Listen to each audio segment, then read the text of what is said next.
मैं पूछू कि भाई तने शू थયું, तू केम रडे छे? कहता है कोरोना में मेरा पूरा परिवार मर गया। कोरोनाમાં મારું આખું કુટુંબ ચાલુ ગયું, એ મૃત્યુ પામ્યું। राहुल मैं अकेला हूं, मेरा कोई इस दुनिया में नहीं है। રાહુલજી, હવે હું એકલો રહી ગયો, હવે દુનિયામાં મારું કોઈ નથી, હું એકલો જ રહી ગયો છું। अस्पताल में मैंने डॉक्टरों के सामने हाथ जोड़े, रोकर हाथ जोड़े। मेरे माता पिता को उन्होंने नहीं बचाया। ડોક્ટરોને હાથ જોડ્યા, રડતા રડતા ખૂબ કહ્યું અને એમ કહ્યું કે મારા માતા પિતાને બચાવો, પણ મારા માતા પિતાને બચાયા નહીં। मेरे हाथों में मेरी मां ने अपना दम तोड़ा। મારા હાથમાં મારા માતા મને યાદ આવે છે, મને દર્દ થઈ રહ્યું છે, દુઃખ થઈ રહ્યું છે।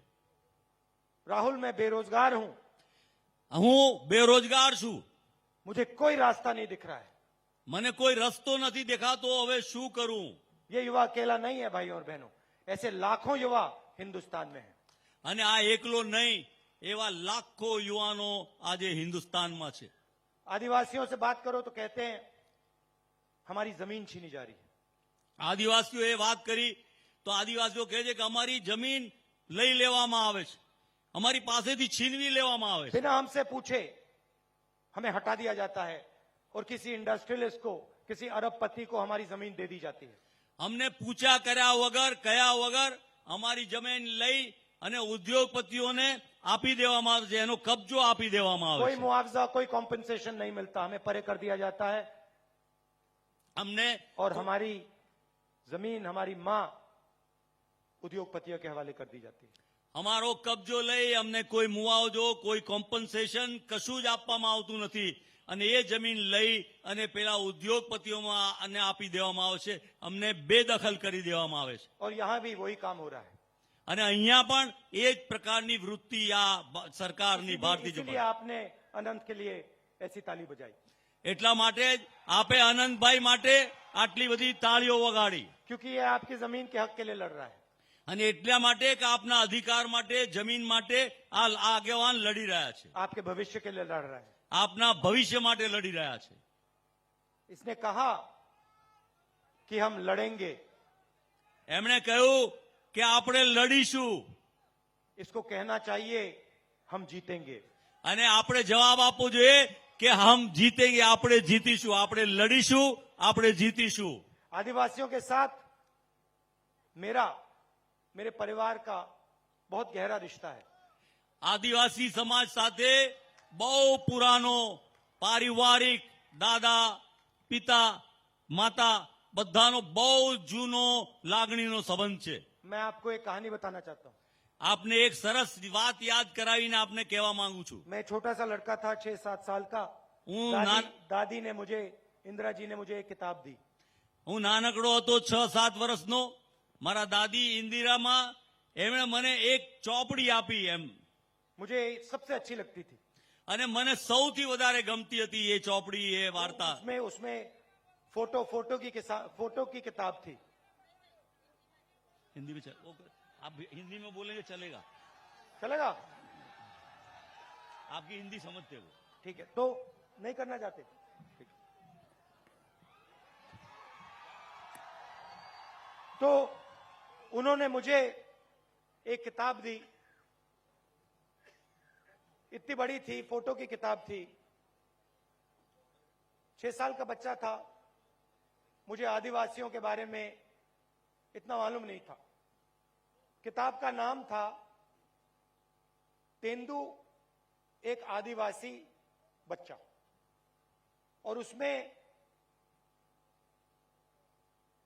किताब एक आदिवासी बच्चे के बारे में थी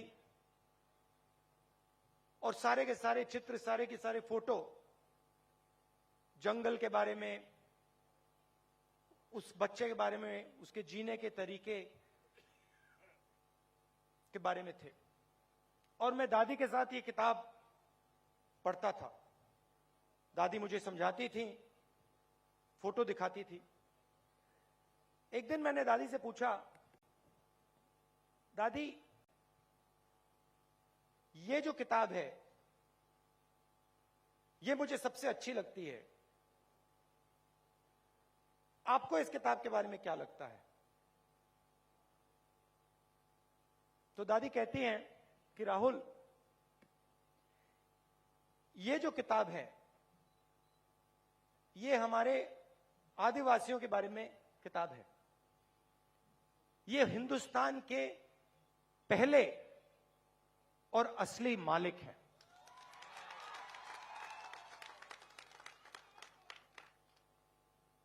ये हिंदुस्तान के पहले और असली मालिक हैं। और फिर उन्होंने कहा कि अगर तुम्हें हिंदुस्तान समझना है तो आप आदिवासियों को, उनके जीवन को और जो उनका रिश्ता जल, जंगल और जमीन के साथ होता है उसको समझ लो। और उन्होंने आदिवासी शब्द प्रयोग किया। आदिवासी मतलब जो सबसे पहले यहां पे रहते थे। ये मैंने आपसे बहुत गहरी बात बोली है। मैं आपसे कह रहा हूं कि इस देश के पहले मालिक आप हो। मतलब आपसे यह देश लिया गया है। अब एक दूसरी विचारधारा है। बीजेपी के लोग आपको आदिवासी नहीं कहते। क्या कहते हैं आपको? वनवासी। वनवासी। वो आपको यह नहीं कहते कि आप हिंदुस्तान के पहले मालिक हो, वो आपको कहते हैं आप जंगल में रहते हो। फर्क समझ में आया? मतलब वो ये नहीं चाहते कि आप शहरों में रहो, कि आपके बच्चे इंजीनियर बने, डॉक्टर बने, हवाई जहाज उड़ाना सीखें, अंग्रेजी बोलें। वो ये नहीं चाहते। वो चाहते हैं कि आप जंगल में रहो। मगर वहां नहीं रुकते। उसके बाद वो आपसे जंगल छीनने का काम शुरू कर देते हैं। सही बात? तो आज से अगर इनका काम चलता गया, 5-10 साल बाद सारा का सारा जंगल इनके 2-3 उद्योगपतियों मित्रों के हाथ में होगा और आपको रहने की कोई जगह नहीं होगी, आपकी शिक्षा नहीं होगी, आपको स्वास्थ्य नहीं मिलेगा, आपको रोजगार नहीं मिलेगा।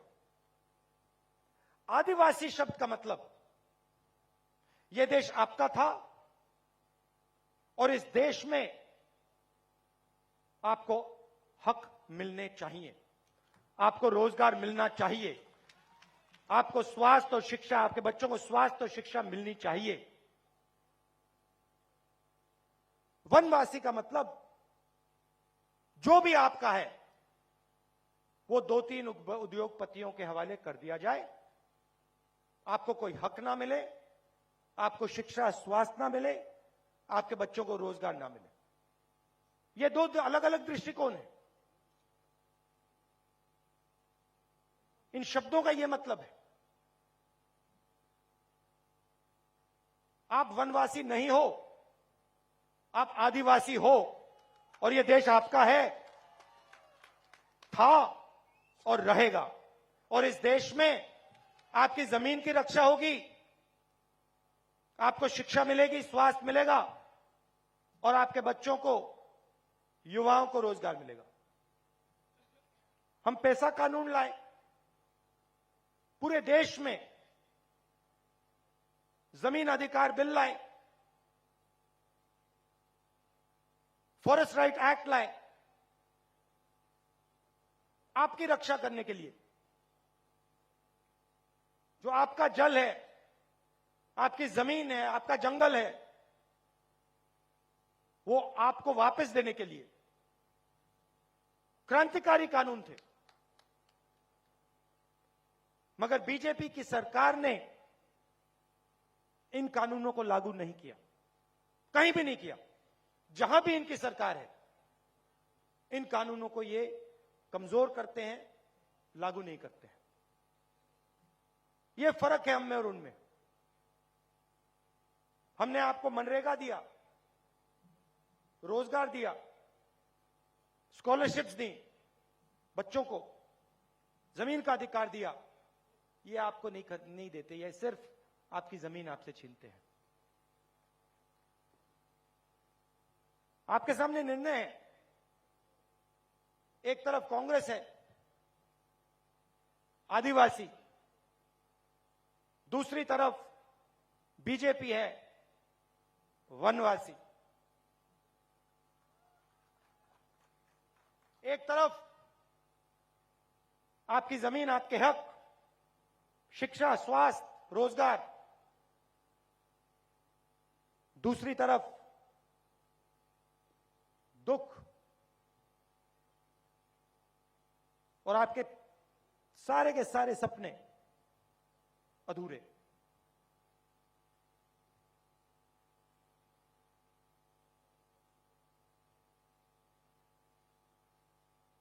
हम चाहते हैं कि जो आपकी हिस्ट्री है, इतिहास है, जीने का तरीका है, उन सब की रक्षा हो।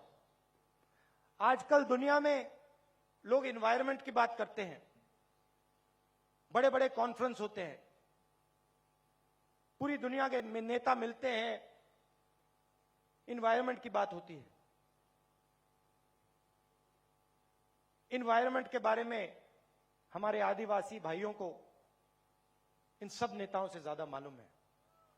जंगल के बारे में, जमीन के बारे में, जल के बारे में आप सबको सिखा सकते हो।